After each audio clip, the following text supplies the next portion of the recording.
کیا اب جانتے ہیں دنیا میں ایک ہستی ایسی بھی گزری ہے جس کی ولادت اللہ کے گھر میں ہوئی، جس کی زندگی رسول کے سائے میں پلی بڑھی اور جس کی شہادت سجدے کی حالت میں ہوئی؟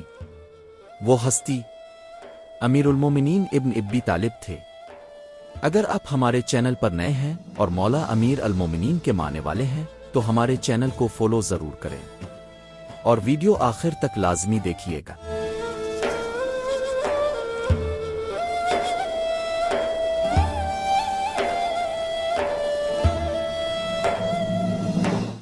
جب کعبہ کی دیوار چاک ہوئی اور فاطمہ بنت اسد اللہ کے گھر میں داخل ہوئیں، دنیا نے پہلی بار دیکھا کہ کعبہ کسی کے لیے کھلا ہے۔ وہ بچہ جو پیدا ہونے والا ہے وہی آنے والے وقت میں باطل کے بت توڑنے والا بنے گا۔ امیر المومنین نے آنکھ کھولی تو سامنے رسول خدا تھے۔ مولا نے چلنا سیکھا تو رسول کے قدموں پر۔ قحط کے زمانے میں رسول نے مولا کو اپنے گھر لے گئے۔ یہ وہ بچپن تھا جس میں حیدر نے جھوٹ دیکھا ہی نہیں، بت پرستی دیکھی ہی نہیں، ہر قدم پر رسول کی پیروی کی۔ مولا خود فرماتے ہیں، میں بچپن سے رسول خدا کے ساتھ ایسا تھا جیسے بچہ اپنی ماں کے ساتھ ہوتا ہے۔ وہ رات جب تلواریں بے نقاب تھیں اور خون بہانے کا فیصلہ ہو چکا تھا، جب دنیا نے اسلام کا انکار کیا تو سب سے پہلے مولا نے کہا، میں گواہی دیتا ہوں کہ اللہ ایک ہے اور محمد اس کے رسول ہیں۔ محمد نے کہا، حیدر تم میرے بستر پر سو جاؤ۔ مولا نے پوچھا تک نہیں کہ میری جان بچے گی یا نہیں، بس سر جھکا کر کہا، رسول اللہ اگر آپ محفوظ ہیں تو حیدر حاضر ہے۔ یہ قربانی نہیں تھی، یہ ایمان کی انتہا تھی۔ دان جنگ میں جب حیدر اٹھتا تھا باطل لرز جاتا تھا، بدر ہو یا احد، خندق ہو یا خیبر، ہر لشکر کانپ جاتا تھا۔ رسول خدا فرماتے تھے، میں اسلام کا پرچم اس کے ہاتھ دوں گا جسے اللہ اور اس کا رسول دوست رکھتے ہیں، اور وہ پرچم ہمیشہ امیر المومنین کے ہاتھ میں ہوتا تھا۔ مولا امیر المومنین کی شادی سیدہ فاطمہ الزہرا سے اسلامی تاریخ کی سب سے پاکیزہ اور بابرکت شادی ہے۔ یہ شادی دولت، دکھاوے اور رسم و رواج پر نہیں بلکہ تقوی، صبر اور محبت الہی پر قائم تھی۔ جب رسول خدا کی صاحبزادی سیدہ بی بی فاطمہ کے لیے رشتے آئے تو حضور نے سب کو انکار فرمایا۔ آخرکار مولا امیر المومنین نہایت حیا اور عاجزی کے ساتھ حاضر ہوئے۔ نبی کریم نے فرمایا، حیدر تم کیا لائے ہو؟ مولا نے عرض کیا، رسول اللہ میرے پاس صرف میری تلوار زرہ ہے۔ المومنین کا گھر سونا چاندی سے خالی تھا مگر نور سے بھرا ہوا تھا۔ رسول خدا مسکرائے اور فرمایا، زرہ فروخت کرو، اسی سے فاطمہ کا حق ادا ہوگا۔ بی بی فاطمہ زہرا کا مہر صرف 500 درہم تھا، جہیز چند سادہ چیزیں تھیں، ایک چادر، کچھ برتن تھے اور گھر کا کچھ سامان وغیرہ۔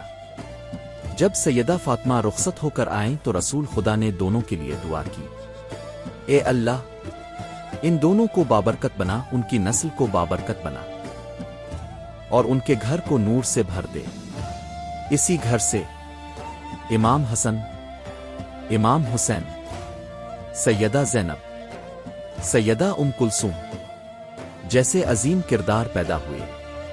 اکثر راتوں کو مولا اپنے دونوں بچوں کو ساتھ لے کر یتیموں کے گھروں میں جاتے، اپنا نام نہیں بتاتے تھے۔ ایک رات مولا حسین نے پوچھا، بابا آپ اپنا نام کیوں نہیں بتاتے؟ مولا نے فرمایا، بیٹا نیکی کا مزہ تب ہے جب وہ صرف اللہ جانے۔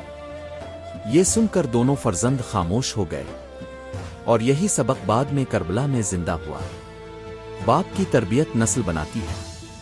حسن میں علم، حسین میں غیرت، دونوں امیر المومنین کی تربیت کے پیروکار تھے۔ یہی وجہ ہے کہ ایک صلح کا امام بنا، دوسرا شہادت کا۔ ایک رات گھر میں 3 دن سے چولہا نہیں جلا تھا۔ بی بی فاطمہ کے بچے بھوکے تھے، امام حسن اور امام حسین بھوک سے تڑپ رہے تھے۔ بی بی فاطمہ نے آٹا گوندھا، حیدر کرار نے شکر ادا کیا، ابھی روٹی پکنے ہی والی تھی کہ دروازے پر دستک ہوئی۔ ایک مسکین، پھر ایک یتیم، پھر ایک قیدی۔ ہر بار بی بی فاطمہ نے روٹی دروازے پر رکھ دی اور خود بچوں کو بھوکا سلا دیا۔ مولا نے کچھ نہیں کہا، بس آسمان کی طرف دیکھا اور کہا، اے اللہ، یہ سب تیرے لیے ہے۔ اور تب نازل ہوئی سورۃ الدہر جو قیامت تک اس گھر کی گواہ بن گئی۔ مولا امیر المومنین کا ایک اور عدل و اخلاق کا واقعہ بتاتے ہیں جو آپ کے دل میں بھی اخلاق کا بیج بو دے گا۔ ایک شخص نے مولا سے سخت بدتمیزی کی۔ لوگوں نے کہا، سزا دیجیے۔ مولا نے فرمایا، اگر میں بدلہ لوں تو میں اس جیسا بن جاؤں گا، اور اگر معاف کروں تو میں حیدر رہوں گا۔ یہ معافی کمزوری نہیں، بلندی تھی۔